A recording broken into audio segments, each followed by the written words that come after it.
Outsource your weakness. Hi, I'm Brian Pombo. Welcome back to Brian J. Pombo Live, coming to you every day.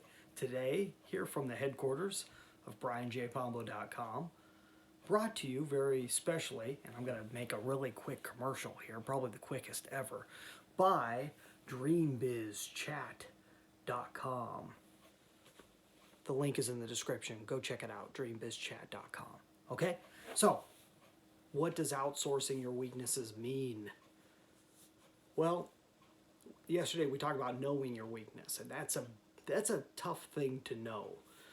There's a lot of ways you could go about discovering what your weaknesses are if you're not aware of them. Specifically, what your weaknesses are in concerns of your business. What are you good at and not good at that you need help in? And one of the ways that I may not have mentioned last night is by talking to others. If you already have staff, if you already have people you work with, ask them very frankly, what do you think my strengths and what do you think my weaknesses are? And if they can't come up with any off the top of their head, have them write it down. Have them get back to you on it. And I bet you'll get some interesting answers. And hopefully they'll be helpful, at least lead you in the right direction. Now, what do you do when you outsource your weaknesses? What does that mean? A lot of people, when they hear the word outsource, they think, okay, well, that means I've got to get it out of the office. I've got to send it to India or the Philippines or something like that. That is one form of outsourcing. And honestly, hiring people in foreign countries is a great way to be able to start the process of outsourcing, depending on what you need outsourced, though. Don't just outsource anything there.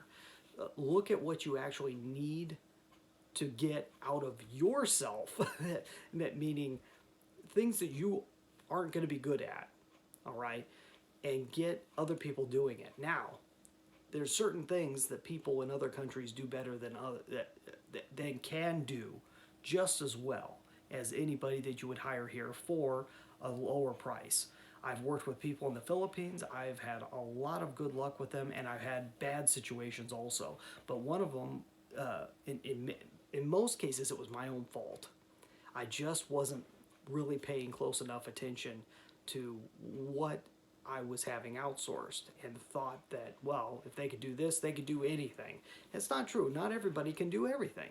You gotta fit them in with the right people. So that's one form of outsourcing, and that's the most common that we hear of when we think of outsourcing. But I'm saying outsource meaning not just outside of your company or outside of the walls of your office. I'm saying outsource of you.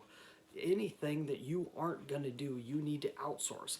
Now, one of the other obvious things you could do is hire someone to be in the office with you or be local to you, and that's an option. But you got to consider, okay, am I looking for an employee? Am I looking for a contractor? Am I looking for an outside vendor that already does this type of thing and all I am is plugging into them as a client? That's something, all those things are worth considering when you're looking at just hiring it out. But here's some other things that you may not have thought of. Look into interns, okay? If you're in an area where there are any young people whatsoever, especially high school age and college age, you can have people come in for internships, and you can put it out there and see what comes back. You could post those at the libraries and churches, through the schools. Try it out. If you're looking for simple tasks, sometimes the simplest tasks are the ones that you either don't have the time and focus to focus on, or you're just not good at them. I'm not that great at simple tasks. I can do manual labor, but when it comes to a lot of the most simplest tasks, I have a very difficult time doing them. So oftentimes I'll hand it off to somebody else, especially if it's repetitive. I can't keep focused long enough. Another thing you should do is look into friends who are also professionals, friends who are also, or who also have time available, and discuss with them whether they can do something for a small amount of money or even for free or in trade. Anything can be done, many things can be done in trade, one-on-one with each other. The term that's used most often in my industry is joint venture. Okay, joint venture means you're getting together with someone else and you're putting something together, and there's not necessarily money changing hands right off the bat, but you're going into something kind of partnering up with things. Don't get caught up in all of the legal jargon and, oh, is this an employee or is this a contractor or is this or that, how much do I have to pay, minimum wage, all these other things. First focus on what you need to have done and then consider all options. And then by the time you narrow it down, you're narrowing it down to an employee. Okay, now you're going to need to know, okay, what's the most amount of time they can work, what's the minimum wage, things like that. But don't start with that. Start broad and say, would somebody do this for free? Would somebody do this on trade for something? Would somebody do this for any other reason like that?